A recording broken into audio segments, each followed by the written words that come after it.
কাঁকরোল তো আপনারা অনেক ভাবেই বানিয়ে খেয়েছেন। এইভাবে একবার বানিয়ে খেয়ে দেখবেন, এটা চায়ের সাথে যেমন ভালো লাগে, ভাতের সাথেও খুব ভালো লাগে। আসুন দেরি না করে রেসিপিটা দেখে নেওয়া যাক। এর জন্য আমি এখানে 4টে কাঁকরোল নিয়েছি। এগুলোকে এবারে কেটে নেব। এবার আমি এই কাঁকরোলগুলোকে কেটে নেব। এইভাবে কাটবো, এইভাবে।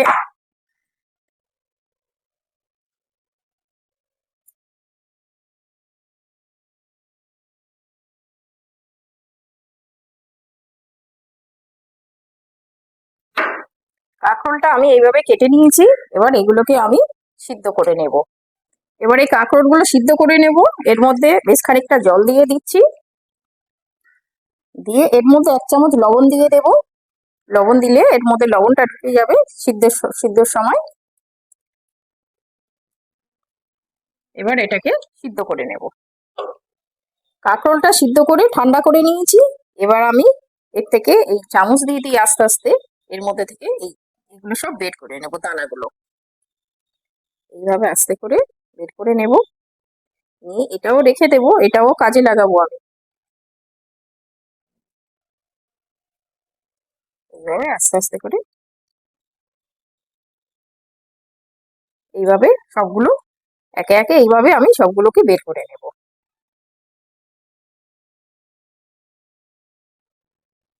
এইভাবে আমার সবগুলোকে এইভাবে বের করে নিয়েছি। এবার আমি পুরটাকে বানিয়ে নেব। এখানে আলু সিদ্ধ নিয়েছি, এটা সিদ্ধ আলু। এটা আমি এটা দিয়ে ম্যাশ করে নেব।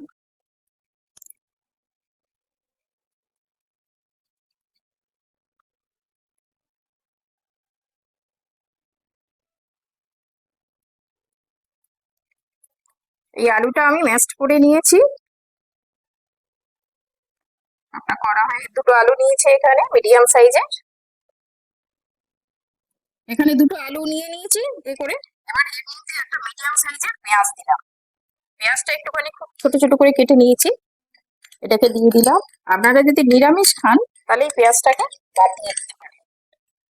মিডিয়াম সাইজের একটা পেঁয়াজ দিলাম।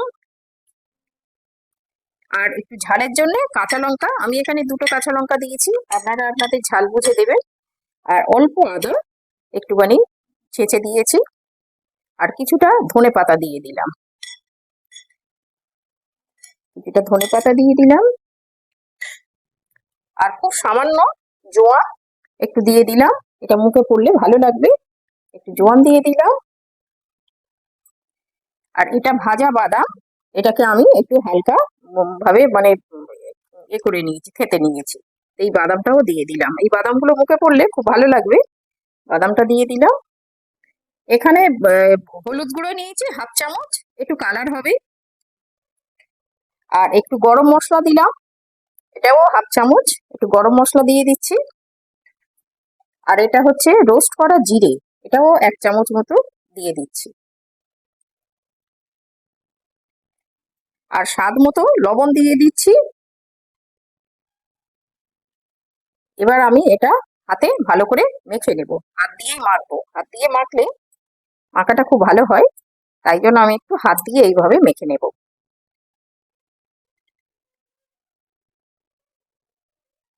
এটা ওই কাঁকরোলের মধ্যে থেকে যেগুলো বার করে নিয়েছিলাম, ওর থেকে আমি পাকা দানাগুলো বাদ দিয়ে কিছুটা নিয়েছি।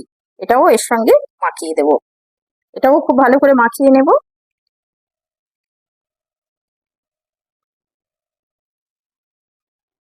এটা আমার মাখা হয়ে গেছে। এবার আমি কাঁকরোলের মধ্যে পুরটা ভরে নেব। এবার আমি কাঁকরোলগুলো ভরে নেব। এই যে মশলাটা, এটার মধ্যে এইভাবে চেপে চেপে যতটুকুনি ধরবে ভরে নেব।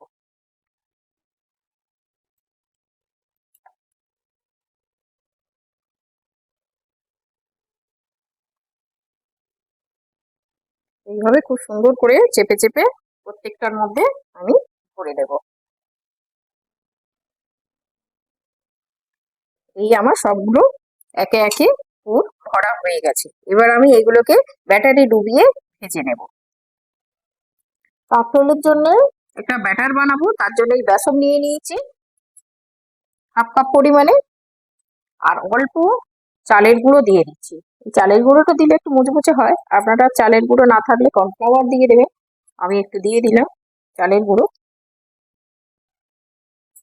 আচ্ছা, এর মধ্যে একটুখানি এই আদা আর রসুন আর একটু কাঁচা লঙ্কা পেস্ট ছিল, একটু দিয়ে দিলাম এর মধ্যে।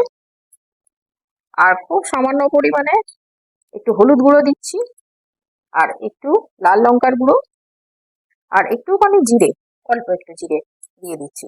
আর স্বাদ মতো লবণ দিয়ে দেবো, স্বাদ মতো লবণ দিয়ে দিচ্ছি। দিয়ে এটা একটা ঘোল বানাবো। এটা একটু অল্প অল্প করে জল দেবো, দিয়ে একটা খুব সুন্দর একটা স্মুথ ব্যাটার বানাবো।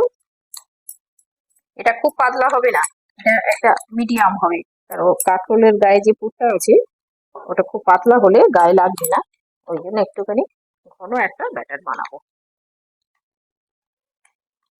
এইভাবে অল্প অল্প করে জল দেবো যতটুকু পরিমাণে লাগবে।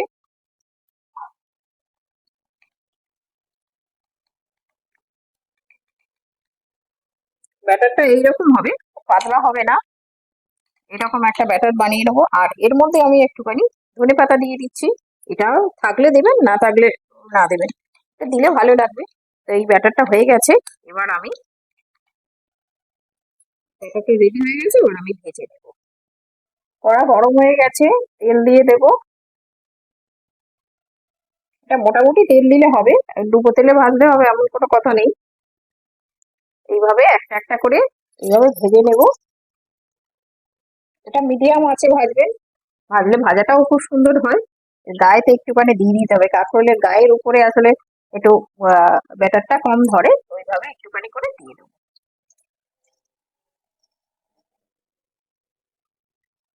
এইভাবে আস্তে করে উল্টে দেবো, এক পিঠ হয়ে গেছে।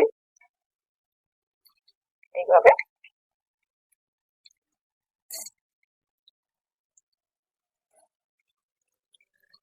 এইভাবে একটু উল্টে পাল্টে ভালো করে ভাজতে হবে একটু সময় ধরে। এর মধ্যে যেহেতু পুরটা রয়েছে তো ওই জন্য একটুখানি ধরে ভাজতে হবে, খুব বেশি হাই হিটে দিলে চট করে পুড়ে যাবে। এইভাবে একটুখানি ভালো করে ভেজে নিতে হবে উল্টে পাল্টে।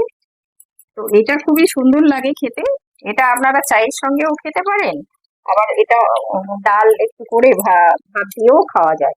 আচ্ছা, এটা আমার হয়ে গেছে, এবার আমি তুলে নেব।